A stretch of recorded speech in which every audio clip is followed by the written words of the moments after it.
Welcome to Moneyweb at Midday, the actuality news show, offering unique insights and in-depth analysis featuring South Africa's top business leaders, newsmakers, and analysts for today's professionals. Your host, Jeremy Maggs. Greetings and thank you for listening to Moneyweb at Midday. In the next 30 minutes, I'll put some context around the numbers, perspective around the politics, clarity around the choices facing us in South Africa. A warm welcome. I'm Jeremy Maggs.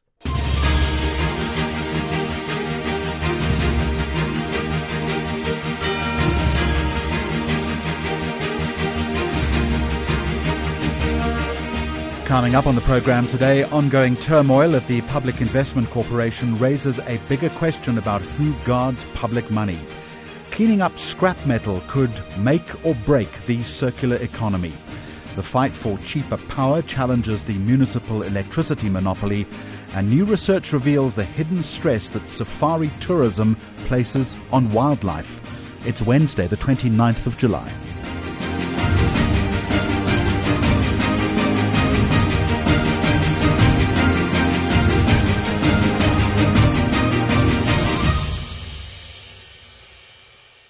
The ongoing crisis at the Public Investment Corporation has moved far beyond the suspension of one executive, with senior board resignations, regulatory scrutiny, and a new board now in prospect.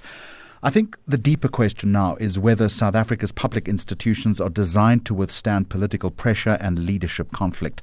Someone who's applied her mind to that is Phami Natasan, who's the Chief Executive Officer at the Institute of Directors South Africa. Phami, welcome. Is the PIC then and the crisis a failure of particular individuals, do you think, or of a broader system used to appoint and oversee them? Jeremy, I think it's difficult to say. There are so many complex issues in the PIC, and literally every day when we open the news, we're reading something else. But definitely one of the issues that I've honed in on is around appointment of boards. And there's also been a lot of debate around appointment specifically of the chairperson of this board of such a large public interest organization. Who should be the chairperson in order to give the public confidence that this board is actually acting in the best interest of this organization?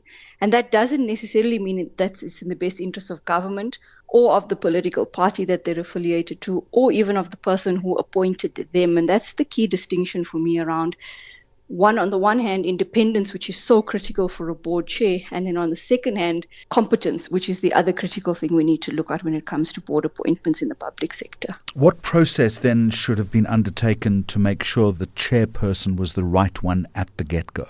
I think it's very important that we start having set down actual criteria that the public and everyone involved are aware of. So what is the criteria against which you are measuring individuals before appointing them?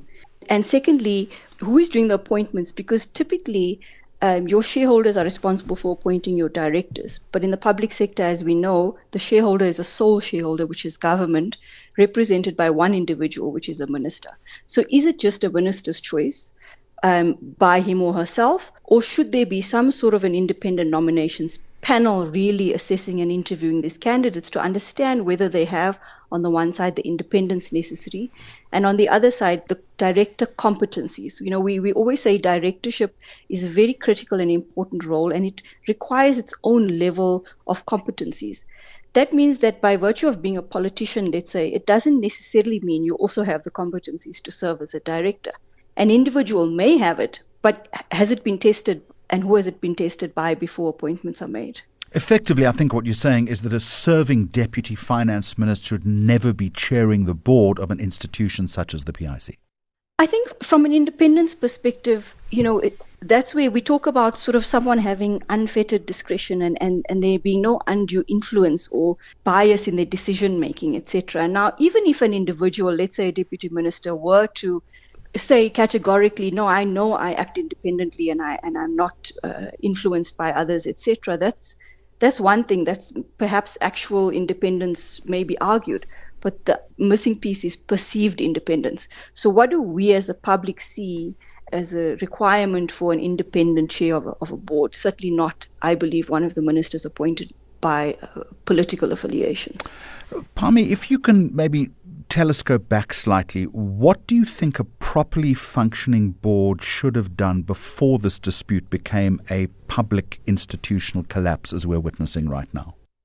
That's quite difficult to say because we're reading so many different things and different perspectives on what's happened at the PIC, in terms of, so for example, in this instance around whistleblower complaints, etc., board has no action but to act on those things. And I think a lot of it has to do with perhaps, there's certain things you have to do, but perhaps the way in which it's being done and taking sort of the public along with you. And one may argue, well, what's happening in that organization is that board's business. However, with the PIC being such a public interest organization and with the impact it has, perhaps, more explanation in terms of why things were done and the need for those things. And in this case, no smoke without fire. So the board suspended the CEO, directors resigned, the regulator intervened. That would obviously, on the surface at least, appear to be evidence of independence or governance failure. Certainly looks like it. It's always difficult to say whether, trouble within corporates necessarily is governance failure. It's always difficult to make that link. However, seeing what we're seeing and reading what's available in the public, it seems like there's definitely a governance crisis in the organization with so many board members resigning, including the chair. And one of the things we also pick up in the public sector is this pattern of a whole board suddenly being replaced by a whole new board. So you don't really have staggered rotation, which is actually the ideal situation, right? So have some individuals who have served for a long time who understand the entity as you introduce new people who are getting to know the entity and bringing in new ideas and new thoughts. In the public sector, I often see a whole board resigns or is removed, and then there's a whole new board to take over, and that also is not ideal. Because that has an impact on institutional memory, for instance. Absolutely. So you want a balance between institutional knowledge, which the longer serving directors bring, and on the other hand, fresh and new ideas and new thinking of how to take this organization forward, which new board members would then have. So it's ideal to have a balance of the two. Which does raise the awkward question, how will we know whether the new board, when it's appointed, represents genuine reform rather than just another cosmetic reset? It's so difficult to know because, as I say, there's no transparency around the criteria being used to fill these positions. And this is not a PIC issue alone. This is generally on many boards, and especially in the public sector. We have director competencies which we clearly use to assess people against when we, for example, award them our director designations. And these competencies are the things that should be tested before appointments are made. So now a new board will come in, but who knows what criteria was used to assess their effectiveness. Aside from that competencies list, and this is a final question to you, is there a single safeguard then that would make the next board less vulnerable, say, to political interference? A single safeguard, maybe not. It would be ideal if these board members, the new board was appointed with a bit more of an independent panel assessing them rather than just a single individual making an appointment, because I think that alone creates the perception of political affiliation. Paminata-san, thank you very much indeed, the Chief Executive Officer of the Institute of Directors South Africa. You're listening to Moneyweb at Midday. South Africa's scrap metal industry keeps valuable materials in circulation and supports thousands of livelihoods. But it's also, as you probably well know, is a market through which stolen copper and vandalized infrastructure can be converted quickly into cash. And I think that raises a difficult question about whether the so-called circular economy can grow without first cleaning up its supply chain. Ruan Ickerman is General Manager of Circular Energy. It describes itself as a producer responsibility organization. Ruan, a very warm welcome, and this is such an interesting story. Can the scrap metal industry then credibly call itself a circular economy while, as I mentioned, stolen infrastructure does enter the supply chain? Thank you for your question. So if you look at the definition of circular economy, it is about keeping valuable materials in use for as long as possible instead of simply throwing them away. So in terms of that, the scrap metal industry is definitely one of the best examples of this, because metals like steel aluminium and copper can be recycled repeatedly without losing their quality.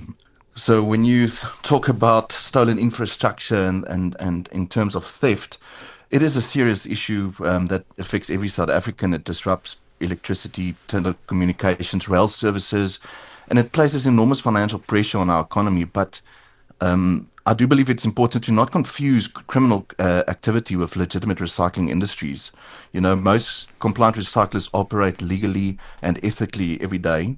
And I also don't believe the solution is in more regulation. It's more in smarter regulation. So, yeah, I don't know, better traceability, record keeping, but yeah, you can carry on. I understand, and we can talk about better traceability in just a moment, but unfortunately, though, the legal and the illegal have become conflated. Yeah, no, definitely. I think the biggest question is the scrap industry responsible for cable theft and for infrastructure theft? And I don't believe that is the problem. I think criminals are responsible. I think there's the recycling industry that has a responsibility to ensure stolen material cannot easily enter the legitimate recycling industries. The legitimate recyclers are the part of the solutions, not the problem. But unfortunately, there is unregulated, informal scrap dealers out there where there is a problem, and that's where we need to look at. So if the regulations exist, then the real failure, if I'm hearing you correctly, is potentially weak enforcement rather than badly designed rules, but difficult to surely improve the enforcement side of this. So we've got good governments, we've got good policies, we've got good enforcement, but I think the problem is they don't align with each other. And I don't know if we're going to share my presentation or with anyone, but government has the right objectives. We all want improved recycling, environmental protection, job creation, economic growth, but legislation was developed to solve different problems. I know we've got environmental legislation to promote recycling, trade legislation to focus on beneficiation and economic development, and law enforcement to focus on preventing theft. And these objectives don't perfectly align operationally. I mean, if you're sitting on the ground, looking at what is happening in the scrap industry, it's more to improve coordination so that the environmental, the trade, economic policies all support the circular economy. And that's where alignment can create certainty, and that's why we need strong enforcement. How do you improve traceability then? Because surely it's difficult in a fast-moving industry, Ruan, that is built around mixed loads, small transactions, and it's a cash economy, right? Yeah, so unfortunately South Africa has thousands of informal collectors, transporters, dealers, exporters, and every day thousands of fast-moving transactions involve mixed loads of different materials. And the problem is traceability. And where we find traceability, you know, where can we find that piece of scrap, where did it come from? And unfortunately, it's very difficult. And I think that's where the bigger industries, the formal scrap industries, need to work together to better align how we buy scrap metal going forward. How do you do that, Ruan? How do you optimize the alignment then? Okay, so to improve the alignment, technology should improvise visibility from collection through to processing and final recycling. So systems need to be in place. So there's a lot of informal things happening where people don't have legitimate systems in place. So I know your more formal industries, they trace every single thing that comes in. There's photos being taken, there's registrations coming up, ID numbers, and that should be aligned throughout to all the industry. I know it will be difficult and it's maybe a more expensive model, but that's the only way forward to keep traceability. And compliance, if I'm hearing your argument correctly, could filter down then from the larger operators. And I understand what you're trying to say, but it would raise the question as to why informal suppliers, and there are many of them, would want to change unless there is some kind of financial incentive for them. I think it all comes through to stronger partnerships with government, producers, recyclers, municipalities, and communities. Everyone has a role to play, and the circular economy can only succeed when everyone works together. Yeah. There's also, I guess, a line between necessary regulation and over-regulation that would simply drive a lot of the trade underground if that's not already happening? I don't necessarily think that we need more legislation, honestly. We have a strong regulatory framework. Like I said earlier, they don't overlap as they should. Our focus should be making compliance practical, consistent, and aligned with operational realities. And Ruan, just a final question. Do you have any sense as to what the scrap metal industry in South Africa is actually worth per year? At the moment, no. I can't give you that amount. But it would run into tens, if not hundreds of millions of rand. 100%. All right. Ruan Ickerman, thank you very much indeed. General Manager of Circular Energy. Appreciate your time today. Moneyweb at midday for all your up-to-date stories. South Africans, as you well know, have invested heavily and continue to do so in solar and private generation. The numbers are staggering. But electricity tariffs continue to rise and municipal rules remain inconsistent. Now, the advocacy group Free SA says the answer is to break the monopoly, open the market and allow municipalities to buy power from competing suppliers. All well and good. But how difficult might this be? I'm in conversation now with Gideon Joubert, who speaks for the organisation. Gideon, welcome to you. So let's wade straight in here. What proof do you have that opening the electricity market would lower the bill paid by the ordinary household? There's a few facts we can point towards, and the one is the international examples where you have sort of numerous private power providers or electricity providers in more developed economies that do compete for the consumer. And that does generally put a lower price, or rather lower pressure on lowering prices from the supply side, simply because you have more diversity in that supply. Similar here would be price competition amongst telecommunications firms selling you cell phone contracts. It's the same that we've seen with fiber as it's been rolled out and more competitors have entered the market. Domestically, prices for internet connectivity has lowered. There's no reason why they wouldn't hold for power producing as well, even though the investment in private generation capacity is more than the many other industries.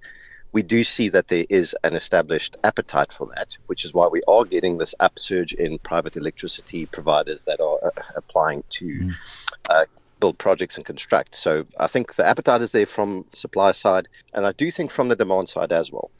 Is there not, though, the rob Peter, pay Paul economic principle here? In other words, would ratepayers simply pay less for electricity, but maybe more through property rates and service charges? That is one of the concerns that we actually have, is there doesn't seem to be a unified framework nationally regarding how municipalities, metros and regions, even provinces treat even rooftop solar, which is a major inhibitor to its continuing rollout. We've seen prices of rooftop solar decline significantly since where it was 5 years ago, and that's a wonderfully scalable thing.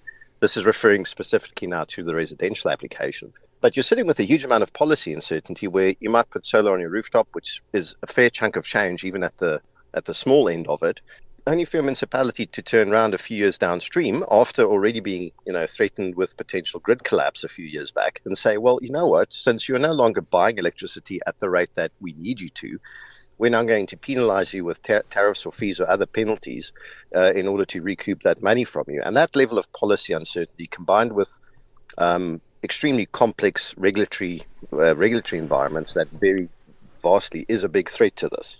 Let me test your thinking a little bit more. Who would remain responsible then for keeping the network operational and working when multiple private companies are selling power through the same infrastructure? I think there's a few models one can pursue in this regard, and that you don't have to reinvent the wheel per se. But an example that I used previously is if you look at a number of our toll routes, whether you're looking at the N3 or N4 freeways, those are toll concessions where a private firm or conglomerate bid to get the concession from the state, and then they effectively look after that road infrastructure while charging the users a fee for its upkeep, maintenance, and so on and so forth. And they're obviously also regulated at the same time in how they do that, and it's quite a transparent process. The similar thing would probably be very applicable with some amendments and adaptation to the electricity grid infrastructure as well.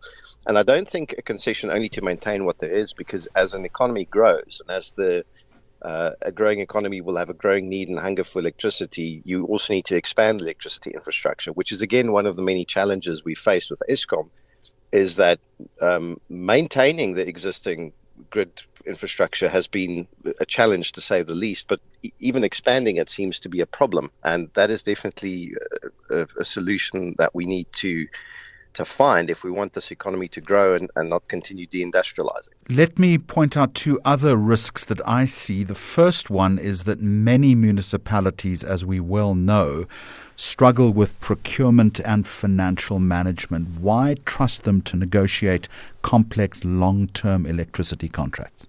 No, I fully agree with you. That is a major risk. I think municipal mismanagement, procurement fraud, and just other forms of fraud and corruption within municipalities are a major threat to metros and to the people who stay there, as well as the entire economy. And that's also why I think red lights are flashing for potential financial task force grey listing, which we may be staring in the face again simply because of these lack of controls and no consequences for corruption.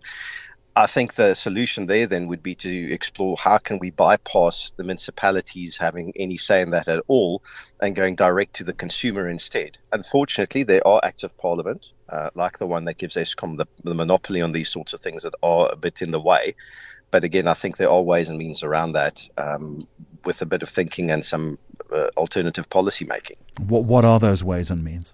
I think if you look at, as an example, a direct contract, giving a concession to a private electricity generation up to a certain capacity, I think that we could remove any capacity caps altogether, because ultimately we would want full-blown private power plants in this model ideally. But it may have to be eased in with baby steps, but that the private entity directly contracts with its potential client base in whatever metro it is, supply infrastructure to them, very much identical to how you'd supply fiber to the home here, is you have numerous entities that are building the infrastructure and billing the user directly, and the municipality has absolutely nothing to do with that entire transaction. That would make sense, especially in the sort of the ambience of municipal collapse, which is unfortunately quite a theme, almost nationwide, where if you can't even bill your residents accurately or even bill them at all, then you will have definitely no place and no capacity to administrate anything like this at all. Just a quick one in conclusion. You'll concede, though, that rooftop solar does risk creating a two-tier system. In other words, wealthier households escape rising tariffs. Poor consumers carry the network. Which is why I think the whole thing needs to go beyond rooftop solar, because rooftop solar, at its best, is not a great replacement for a functioning grid capacity with mass generation of power, whether it's nuclear, gas, or coal. That is ideally what you need for an economy to thrive with a mass consumer base. And again, if Eskom was actually doing what it was supposed to be doing, and once upon a time, and this is something we point back towards, it was quite functional, and these types of conversations weren't happening because people were actually quite happy with what they got, that would be fine. But at the present moment, it does appear that the situation there is not necessarily salvageable. There's either not the political will to do it, or the technical expertise to do it, or a combination of both. And in that case, if the alternatives are private, then they have to be big alternatives and go far beyond rooftop solar. Gideon Joubert, thank you very much indeed. He speaks for the advocacy group Free SA. You're listening to Moneyweb at Midday. Now, you well know that safari tourism helps finance conservation, but new South African research asks whether visitors may also be placing hidden pressure on the animals they've come to see. Take a listen to this.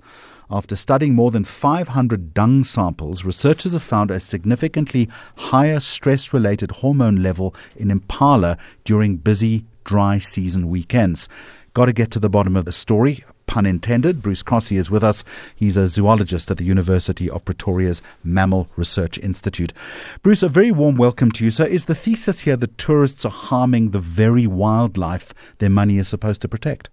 Thanks so much for having me, Jeremy. It's great to be here.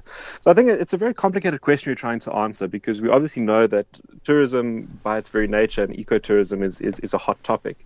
And what we're trying to do is narrow down where do tourists fit in that, because by its very nature, it is what is protecting a lot of wildlife in South Africa. What we're trying to do is understand within that process is where can we tweak things to try and reduce pressure on animals. because that's obviously the ultimate goal of an ecotourism model. And what we found in our study is that for most of the species we looked at, we actually found that tourists didn't have a massive impact on the stress level of animals in a small reserve up here in Gauteng. But when we looked at impala in particular, we found that, for all the species we looked at, that seasonality had an impact. But for impala, during the dry season, when things were really difficult for them and the environment is far more harsh, we found that during high periods of tourist activity, there is definitely a stress-related response that can be attributed to our presence there with them. So whether or not that's, the something that's really, really bugging them and getting beyond having a big physiological impact on them is the next step to look at. But there's definitely a stress response that we can attribute to our presence there during times when things are tough for them. How does that stress manifest itself then? So the way we measure it is very similar to what you and I would experience as human beings. So they get that stress response when they are engaging with a predator or they're engaging with a conspecific. If you go into Kruger, for example, and you see impala fighting, those stress responses you're going to see, and often that results in a loss of body condition. We see that we can have negative reproductive impacts for the animals.